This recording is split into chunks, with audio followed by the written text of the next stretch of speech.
everyone to today's webinar on tips and tricks in WebCRM. We will start the webinar now, yeah, let's just go for it. So just to give you a little bit of a personal introduction to myself, my name is Jeppe and I'm a customer care officer working mainly with WebCRM, but also one of our auto products called Tribe. And I will be giving today's webinar on tips and tricks in WebCRM. So the aim of today's webinar is to provide you with some tips and tricks and essentially make your everyday easier when you are working with WebCRM. The target audience for today will mainly be beginners, but also those of you who have maybe not used the system in a while and then you're just getting back to it. And yeah, but really it can also be helpful to just everyone. And my personal goal is that you leave today's webinar thinking that you have learned at least a thing or two about how to use the system.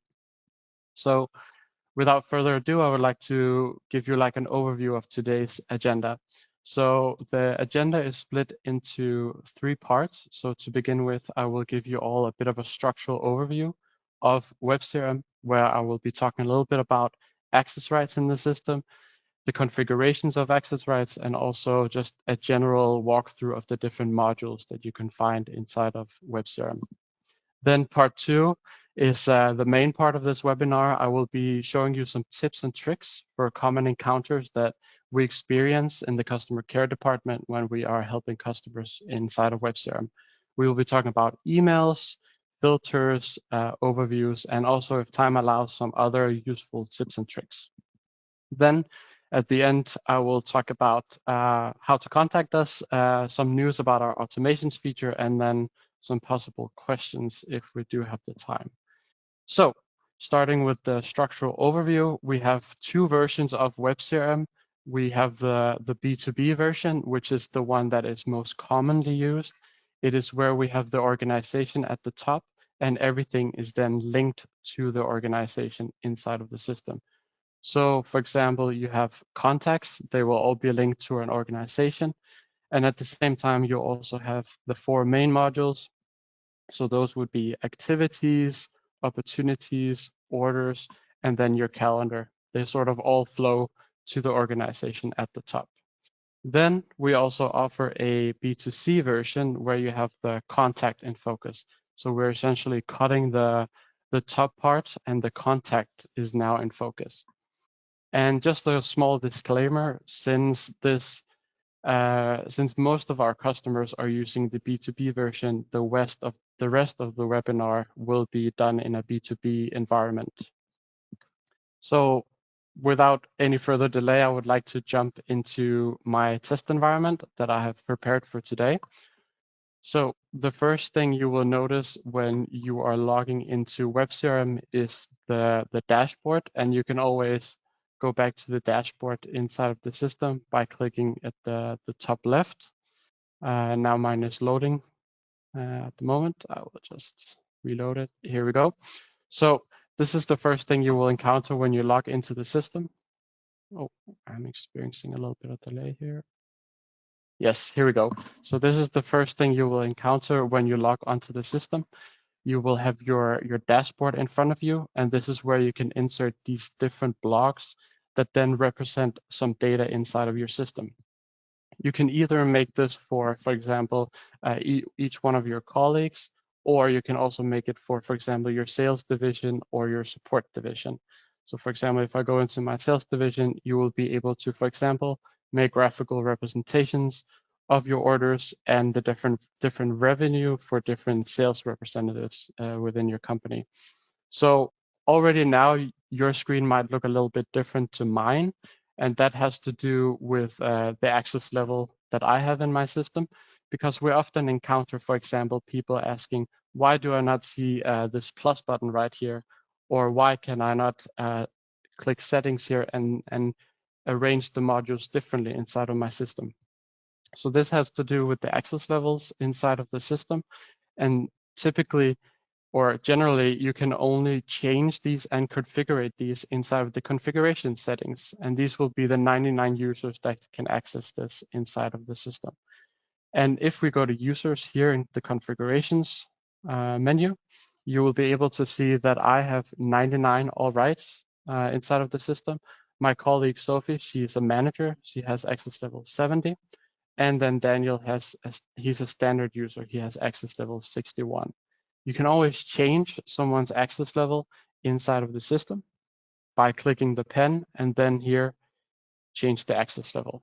Now they're quite important because they determine what you can see in the system and also what you have access to and what you don't have access to, and also what you can create and not create inside of the system. The cool thing about this feature or access level is that they're completely customizable. So if you go to main settings inside of WebCRM and then access levels, you will be able to see the different access levels right here. And you will also be able to enable and disable the different features inside of your system. So for example, who can edit the responsible for a company, who can access different opportunities within the system, you will have a bunch of different options to choose from. Now I will jump into a little bit of a walkthrough of the different modules inside of the system, and it will mainly be the 4 modules at the top here: organizations, activities, opportunities, and orders. And I would like to sort of set it up by using an example. So let's say I go to this this conference and I meet this guy, Martin, that is very interested in my products, the WebCRM products. So say that he's working for a company called TechZone. Now you can always create a new organization by clicking the plus here under the organization view and then insert, for example, a name.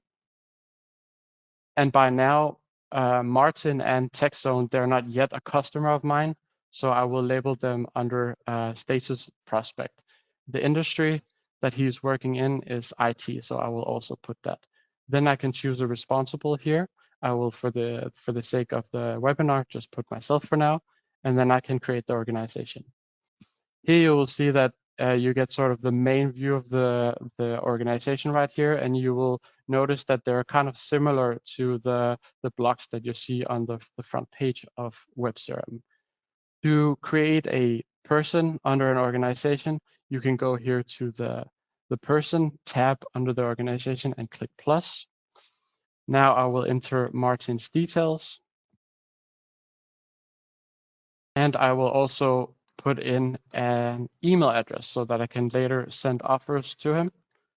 And Martin, he is, for example, a manager, and I will put him as active. Now I have created both the organization TechZone and Martin inside of my system. So now I would like to arrange a call with Martin, and this is where the activities tab that you will also find within the organizations is very helpful. A lot of people, and that's also the main purpose, they use it as a sort of to-do list. So for example, let's set up a call with Martin. So here, since I'm creating it inside the activity, inside the organization, it will already plug in the organization TechZone and also put Martin since he's the only contact at the moment. Then I can set a date for the call. Let's say I would like to do it tomorrow. And let's say we just do it at 2:09. It's me doing the call, and I can give it a description, such as call with Martin. And then the action will be called, and you can always customize these. I will click create. Now I have this activity right here where I can, for example, see that I need to call Martin. So let's just skip ahead to tomorrow and say that I'm calling Martin, and it turns out that it's a very successful call. Then you can go to the activity log and note this, for example, by the call event button and say that the call was successful. And you can even add a note to the log, something like pleasant conversation with Martin. He is interested in our SMB license that we offer. Then you can add it to the log right here, which will be specific to this specific activity, or you can also go to the organization log where you will have everything logged that appears or happens on an organization. So now that Martin, he is very interested in our SMB license that we offer, I would like to send him an offer with some prices. So what you can do here is go back to the details of the activity, and from here you can actually create an opportunity. So already here we have the organization, we have Martin, and we have an order date, the currency, and let's say I've already been in dialogue with Martin, so that will be the pipeline level that I'm choosing. And I know that he's interested in the SMB license, so that is what I will choose. And then I will hit create. Now, sometimes we get questions about how you can easily bridge activities and opportunities inside of WebCRM. And this is where I would like to highlight the link button that is appearing inside of WebCRM. So right here, you can see that I'm on the activity. And right here, you have a link button that you can click because there you can see right here that inside of the system, there's already an opportunity connected with this both Martin, but also the company in question. So what happens if I click the link button is that it will link the activity with the opportunity. So when you go to the opportunity and scroll down a little bit, you will see here that the activity that is relevant for the opportunity is this one. And this can come in quite handy if, for example, you would like to pull statistics, how many activities are turned into opportunities inside of the system. So right now, I have said that Martin and we've had a dialogue, and I would like to send him my opportunity. And you can do that by clicking here. Then I can select a template that I have made inside of my system to send to Martin. Now, this is a predefined template that we have provided inside of each of the systems, but you can also make your own and customize them as you please. If I click continue here, you will see that it will attach this PDF file, this offer, right here. So that is what Martin, he will receive as an attachment. And then I can also at the same time send him an email. And here you can also make different templates. So here I have, for example, a group called sales, and I can select my sales proposal. And here it will say that, dear Martin, thank you for a great conversation. As agreed, you hereby receive an offer for our SMB license. And then you can see that it has automatically put in Martin as the receiver of this email. So there's nothing left to do here than click send email to Martin, and then he will receive the email that I have just made alongside with the attachment. And you can see here that it was sent successfully. So Martin, he reports back and he says, wow, this is really great. I'm very interested in this SMB license. So he says, I'm going to go ahead and I want to purchase it. Then you can put the pipeline status to contract 1, and you will then have this confetti animation appear on the screen. Opportunities that are automatically won, they will then convert into orders. And I can illustrate this by going to orders right here. And you will see here that text zone is listed as an order. Okay. So this is like a little walkthrough of the different, the 4 main modules inside of WebCRM. We also provide an additional module for support. So for example, if you would like to handle all of your support inquiries via WebCRM, you can do so. And just to give you a little bit of a preview of what it looks like, here you can also select templates when you're writing to your customers, and it will appear as sort of like a chat that you're having with the customer. So you have answers and replies, sort of like you have on your phone.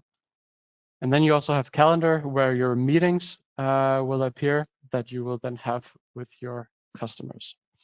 So now I would like to go into part 2 of the webinar, namely providing you with some tips and tricks on how you can make it a little bit easier while you're working with WebCRM.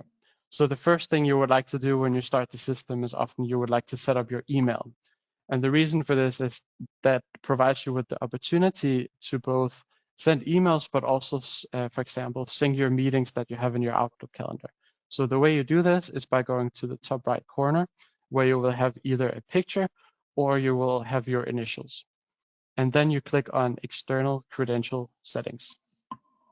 Here I'm already logged in, but what you will do is that you will either, if you choose Exchange Office, sign in with Microsoft, or you can also sign in with Google/Gmail. So when you log in, this is what it will look like.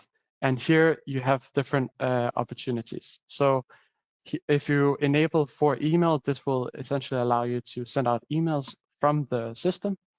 Next to it, you will find this do not save in Outlook. And what this does is basically that you have here an option to have Outlook make a copy of that email that you send out inside of your Outlook. So it's not necessary, it's more preference.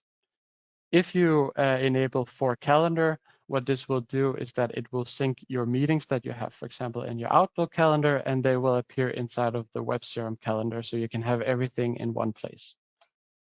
Then we have the Exchange Sync option. What this will do is that it will create 2 folders inside of your Outlook, one for outbound emails and one for inbound emails. And then you can drag the emails inside of your Outlook to these folders, and they will then sync into WebCRM.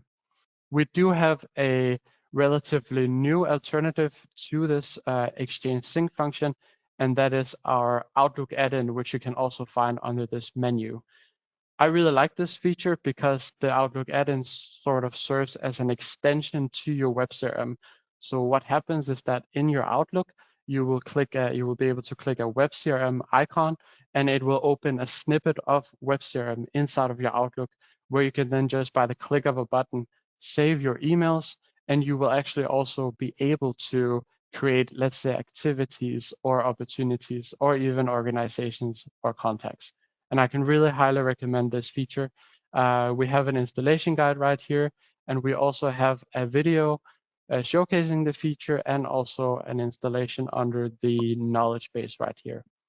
A quick tip is that under external credential settings, sometimes we get questions that people are not able to suddenly send out their emails. And you can kind of test that by clicking on the Save menu here. If you see like a red bar appear up here, it means that there have been a connection loss to your Outlook, but you can remedy this by just signing in with your email again and enabling the features that you would like to use. If, however, you click Save and this box appears, it means that there's a connection established between your Outlook and WebCRM, so you can send out, for example, emails without any sort of issues. So that was all about emails. Now I would like to focus a little bit on filters, search functions inside of the system, and also columns and how you can arrange those. So if we go to the organizations right here, you have a couple of different options. You can, for example, say that I would only like to see the organizations where I'm responsible. So here you can see I'm responsible for 7 of the organizations inside of my system. But you can also say that I would just actually like to see the companies that my colleague Sophie are responsible for. So you can do that by enabling and disabling the different options right here. And then you can click all. So you may ask, how is this determined? How is the responsible determined? And you can see that if you go into any organization, you will see this responsible field where you can change it right here. Then we also have the general search function under the different modules. So here you can see if you have your mouse hovering over the eye, you can see you can search on name or system ID right here. If you feel that this is inadequate, you always have the filtering option. So let's say I would like to apply a filter where you have a bunch of different options. For example, I would like to see only the companies that are my A account customers. So you can see right here, at the moment, I have 2 A accounts. But you can also say, I would like maybe to also see my B accounts. So you can see, you can always customize how you would like to have this displayed. And then if you want to remove this filtering, you can just click right here, and you will see right here that you have applied different filters to search. You can always remove this again by just removing this and click apply, and then it will give you all of your companies again. And you can always reset the filters and set them as like a template for later use as well.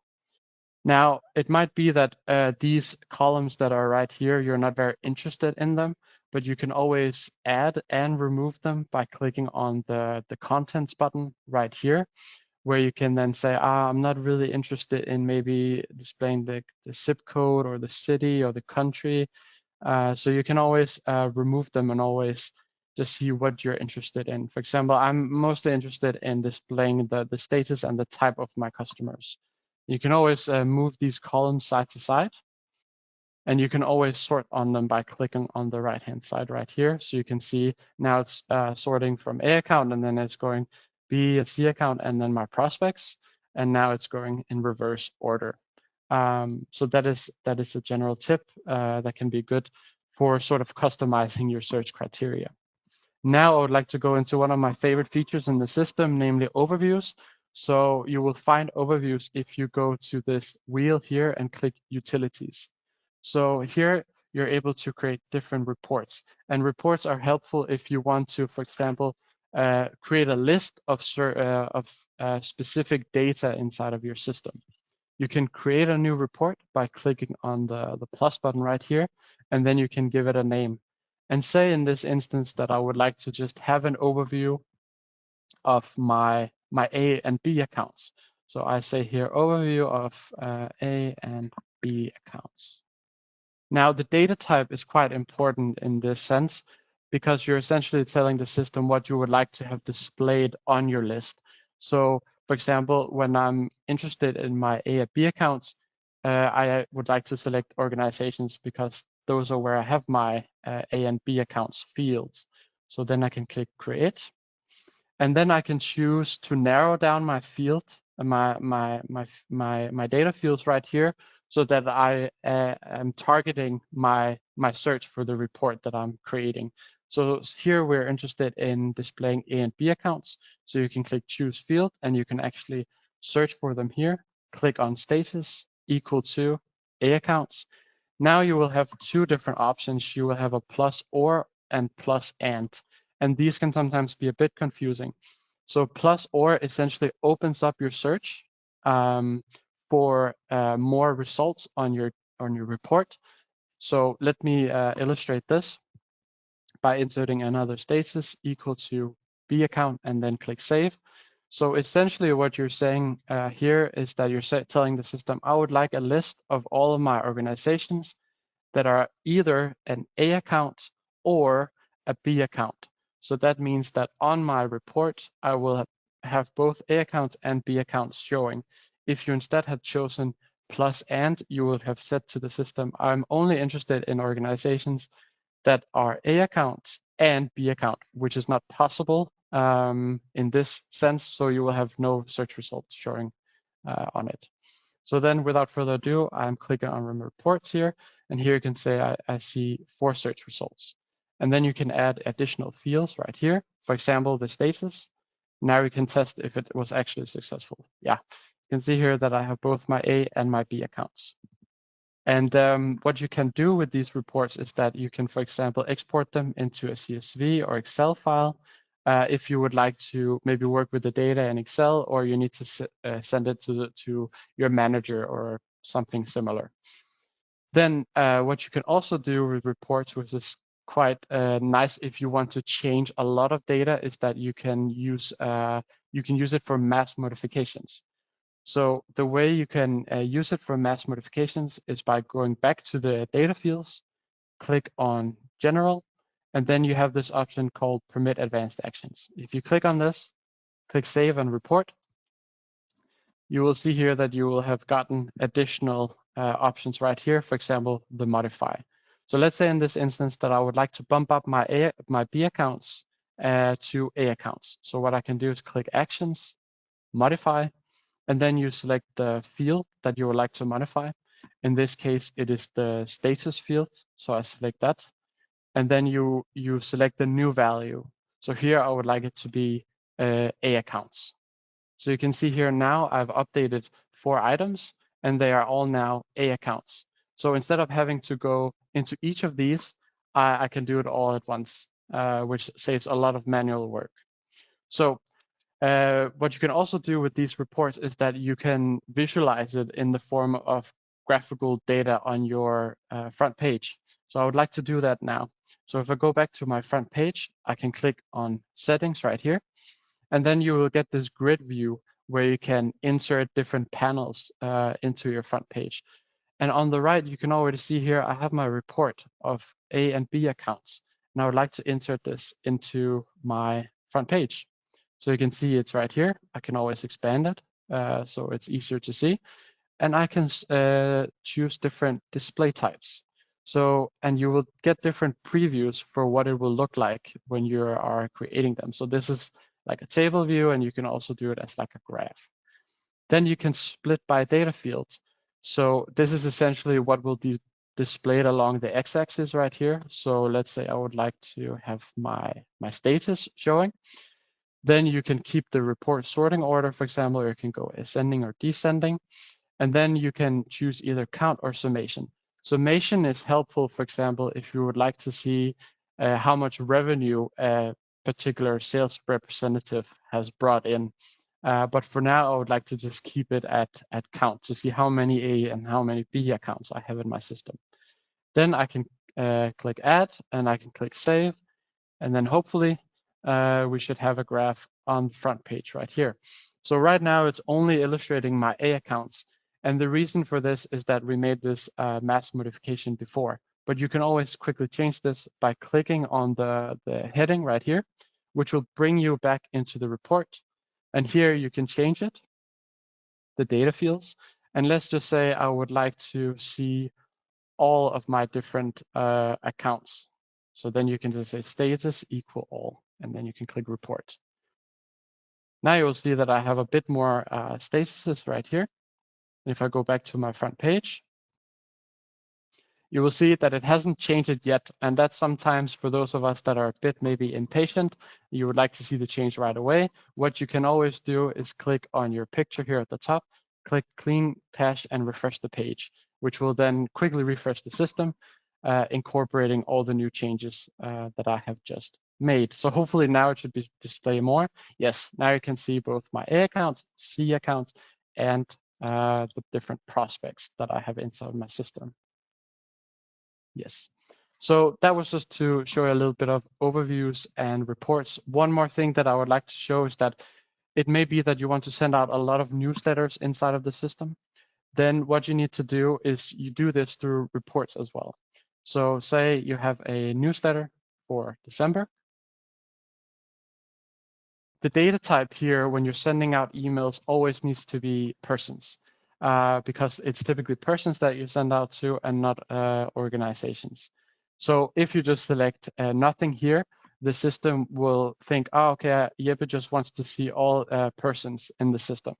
So it will just give me all the individuals that I have inside of my system. And at the moment, I have 7. And you can see here, if I click actions, you will have the option to send out emails. And what this will do is that it will send the email out to all the 7 search results that we got on the report. So you will be taken through the different steps. For example, if you want to exclude emails, but if you don't, or you can also, of course, send it at a scheduled time, then you can click continue. And then you can choose which email you want it to be sent out from. And then you can also choose, for example, a newsletter template. And then when you feel like you're ready, you can always hit send, and then it will send out to all the individuals on this list. Yes. So that was some tips and tricks for the system. Unfortunately, we don't have time for more. So I would like to return a little bit to the slides now and take you through how you can, essentially part 3, how you can contact us, and a little bit of news about our automation feature. So you're always welcome to contact us if you have questions via this email provided on the slide right here. We are also available on the chat, which have the opening hours, which you can see here on the slide. The way you access the chat is by clicking on the E logo on your inside of your WebCRM. When you click on it, it will open this menu. You can always hit messages, and there you will be able to send us a message. I would very much encourage that because it's a very good way for us to send you screenshots to help you, or maybe send you videos. And you can also send files to us, and we can send files to you. And yeah, it's typically we want to answer as quickly as possible on the chat. So you're always welcome to reach out with any questions you might have. especially after this webinar, if you have the feeling that you have some questions that you want to answer or you want answered. Then I would also provide you with a little bit of news regarding our automations feature. It's a module inside of WebCRM that you can use to reduce manual labor inside of your system. So if you want something to just happen automatically, reduce some of the manual work functions that you have inside of the system, you can use the automation module for that. Right now, we're offering a 14 days free trial, so you can test out the feature. We enabled it, and then you can try it out for yourself before you decide to buy it. And right now, we also have 20% off on service cards when you also buy the automation module. And it needs to specifically be a service card for minimum 5 hours. The good thing about if you buy a 5-hour service card is that they're available for a year. So, or they are valid for 1 year. So let's say you need 2 hours, maybe in 1 month for helping set up like an automation, for example, or something else inside of your system. Then later on, you maybe 4 months ahead, you want something else to be set up, then you can use maybe another 2 hours. So you can sort of use them whenever you have the need. Yeah, and right now we have also launched some templates for the automation, some ready-to-use templates that you can just use to get started right away with the automations feature. Then we unfortunately, I think we do not have time for questions because I really wanted to just show you a bunch of tips and tricks. But if you feel that you have questions, you can always, just start chatting to us via the chat, and we will be happy to answer your questions there. So I would just like to leave you for today and just say thank you for today. And I hope that you learned a thing or two inside of the system. I just want to wish you a nice day. So thank you so much.